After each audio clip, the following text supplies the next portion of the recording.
जय हिंद। मैं शमशाद आलम। आज इस मुद्दे पे बात करने वाले हैं। वो मुद्दा है मानसून सत्र के दौरान में केंद्र सरकार एक विधेयक लाने का प्रयास किया है और उस विधेयक को लेकर विपक्ष के तमाम जितने भी दल हैं वो सभी दल जो है कि उस विधेयक को सिरे से खारिज कर रहा है और भाई इस बात को कह रहा है कि ये विधेयक लोकतंत्र के लिए खतरा है।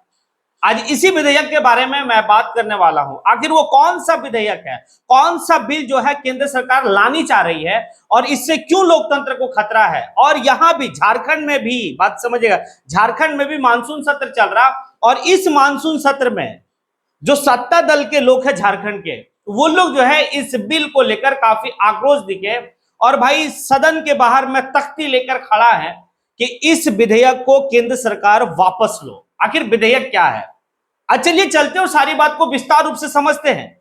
और इस विधेयक को लेकर डुमरी के विधायक जयराम महतो जो झारखंड के काफी जो है कि चर्चित विधायक हैं, वो भी अपनी प्रतिक्रिया जाहिर किए हैं कि यह विधेयक क्या सही है या गलत है। क्योंकि जो विधेयक केंद्र की सरकार ला रही है वो कह रही कि भाई ये विधेयक काफी बेहतर है। आखिर है क्या? और विपक्ष जो है कह रही ये विधेयक लोकतंत्र के लिए खतरा है। आखिर है क्या? चलिए चलते हैं और एक एक पॉइंट पे विस्तार रूप से डिस्कस करेंगे। आप लोग वीडियो में अंत तक बने रहिए। दरअसल यहां पर यह है कि भाई कि मानसून सत्र चल रहा था। इसी मानसून सत्र के दौरान में केंद्र की जो सरकार है यानी कि मोदी गवर्नमेंट है वो एक विधेयक को लाती है और वो जो बिल है वो कहता है कि भाई एक संशोधन है यानी कि 130वां संविधान संशोधन। अब 130वां संविधान संशोधन को जो है कि भाई वापस लेने की बात हो रही है। क्योंकि जब ये 130वां संविधान संशोधन लाया गया तो इसमें साफ एक बात कहा गया है कि अगर कोई भी जो है कि चाहे वो मंत्री है, चाहे वो मुख्यमंत्री है, इवन जो है प्रधानमंत्री, अगर वो 30 दिन तक अगर वो जेल में रहते हैं तो भाई 31वां दिन वो ऑटोमेटिक जो है कि उनकी सदस्यता खत्म। अब एक बात बताइए, यहां पर इसलिए कहा गया क्योंकि बहुत ऐसे लोग हैं जो जेल में रहते हुए भी जो है कि भाई शासन चला, जैसे अरविंद केजरीवाल को जो है कि भाई कि अंदर जेल से ही मुख्यमंत्री वो बने रहे और वो जो है कि दिल्ली में शासन भी चलाए। अब इसी बात को लेकर जो है कि जो अभी वर्तमान का जो सत्ता दल है केंद्र में यानी कि मोदी गवर्नमेंट, वो इस बात को कहती है कि भाई अगर दागी लोग हैं तो वो दागी लोग जो है कि अब जो है कि अंदर जेल में रह के सरकार नहीं चलाएगी। क्योंकि उस समय का जो संविधान के बनाने वाले लोग थे वो इतना सोचे नहीं होंगे कि भाई कि उस वक्त में नेता इतने करप्ट हो जाएंगे। तो इसीलिए ये जो है कि भाई संशोधन वाला जो बिल है 130वां संशोधन संविधान संशोधन, इसे लाना जरूरी है, ये बात कह रही है केंद्र सरकार।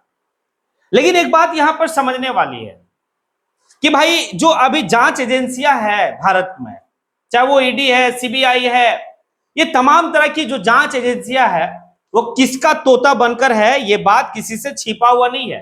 ये वर्तमान की सरकार जो है कि वो जांच एजेंसियां को अपना जो है कि भाई गुलाम बनाकर वो काम करवा रही है और ये किसी से भाई छिपा हुआ नहीं है। क्योंकि हम लोग देखे हैं इस बात को कि किस तरीके से अरविंद केजरीवाल, किस तरीके से झारखंड के मुख्यमंत्री हेमंत सोरेन, कि भाई इस एजेंसिया का दुरुपयोग करके केंद्र की सरकार जो है कि किसी भी मुख्यमंत्री को पकड़ के अंदर जेल डाल देगा। भाई 30 दिन तक, 30 दिन के बाद जो है कि उसकी सदस्यता 31वां दिन में चली गई, आपको बेल भी नहीं मिलने वाला 30 दिन में।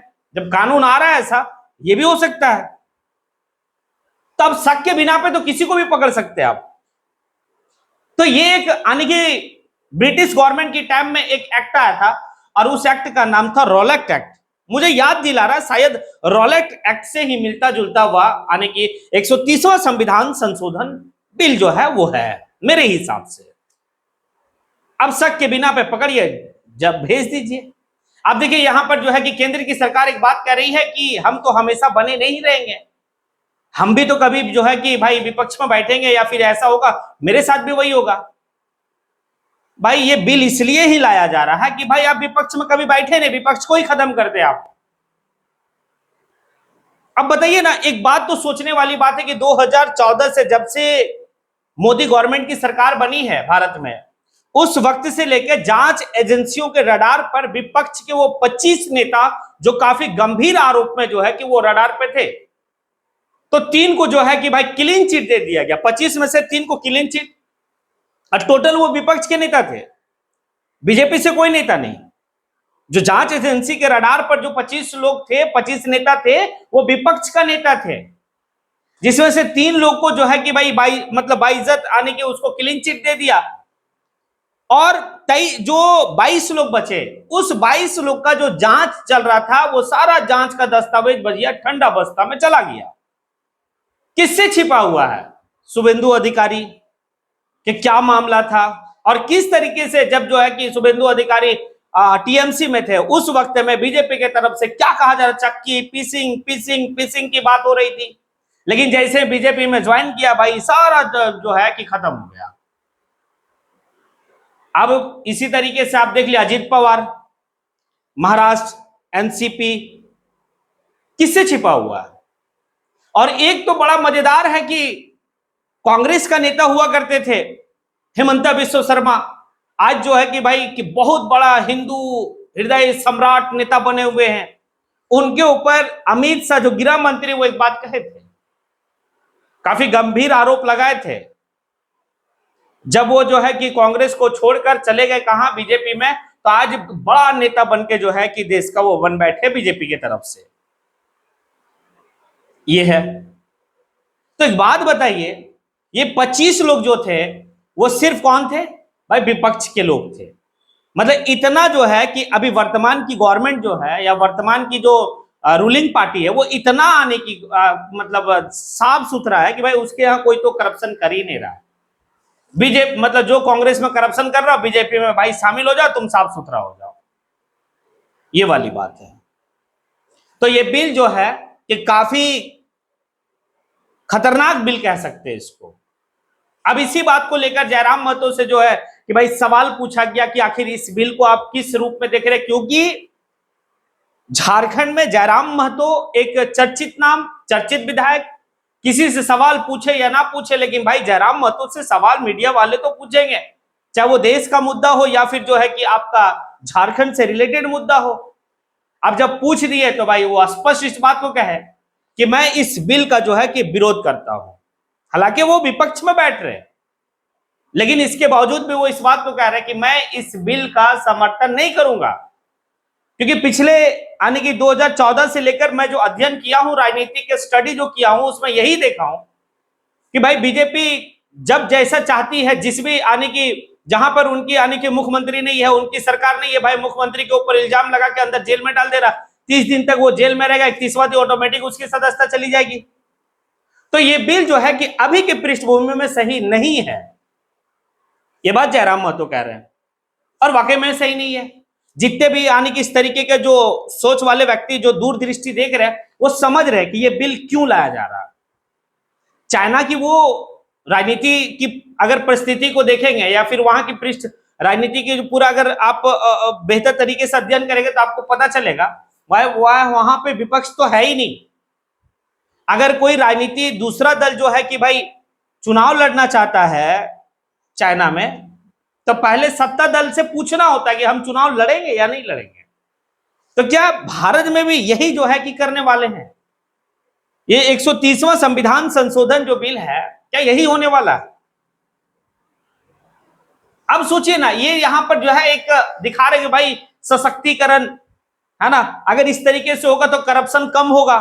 तो एक बात बताइए, आम आवाम को 2014 के बाद से 2000 अभी जो है कि हम लोग 25 की ओर चल रहे हैं, 10 साल के दरमियान में, इस 10 साल के दरमियान में कोई ऐसा भी बिल इस सरकार के तरफ से, आदि की मोदी सरकार के तरफ से कोई ऐसा बिल लाया गया? जैसे राइट टू इंफॉर्मेशन जो है कि ये भाई यूपीए की सरकार में थी 2005 के दरमियान में, राइट टू इंफॉर्मेशन यानी कि जनता को सशक्त बनाने के लिए, जनता जब चाहे जैसा चाहे सरकार को मतलब कटघरे में, या फिर नेता मंत्री मुख्यमंत्री को कटघरे में खड़ा कर सकता था। ये एक बिल आया, किसके लिए? जनता के लिए। क्या ये गवर्नमेंट जनता के लिए कोई ऐसा बिल उठा के लाया? राइट टू एजुकेशन 10 में 9-10 में। लेकिन ये सरकार नहीं है, ये सरकार सिर्फ जो है कि मेरी कैसी कुर्सी बची रहे, इसके ऊपर ये हर तरफ से हथगंडा को अपनाना चाहते हैं। कौन नहीं जान रहा है कि इलेक्शन कमीशन जो है कि उसके जो आयुक्त हैं, निर्वाचन आयुक्त, उसकी जो नियुक्ति की प्रक्रिया थी वो क्या थी और वो क्या कर बैठे। अब जो है जिसको चाहे जैसा चाहे वो माने कि जो है कि भाई वहां पर बैठा सकते हैं। ये जितनी भी जांच एजेंसियां हैं वो भी जो है तोता बन के है। खुद ये गवर्नमेंट जो है कि जब यूपीए की सरकार थी उस वक्त में कहती थी कि भाई ये ईडी और सीबीआई जो है कि यूपीए सरकार के जो है तोता बन के पिंजड़ा में है। और आज क्या है, आज भी तो वही है।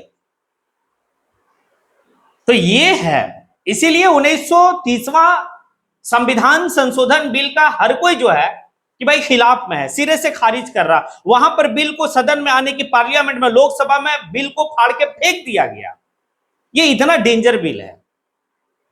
अब आप लोगों से राय है, क्या इस तरीके का बिल सही है देश के लिए या फिर और कुछ है? क्या यह बिल जो है लोकतंत्र के लिए खतरा है या फिर यह बिल लोकतंत्र को और सशक्त बनाएगा? अगर आप लोग को लगता है कि 130वां संविधान संशोधन जो है कि लोकतंत्र को सशक्त बनाएगा या फिर लोकतंत्र के लिए खतरा है, अगर आपको जो भी बेहतर लगे आप जो है कि कमेंट बॉक्स में आके कमेंट जरूर करें। इसी के साथ मैं अपनी बात को यहीं पे समेटता हूं। जय हिंद।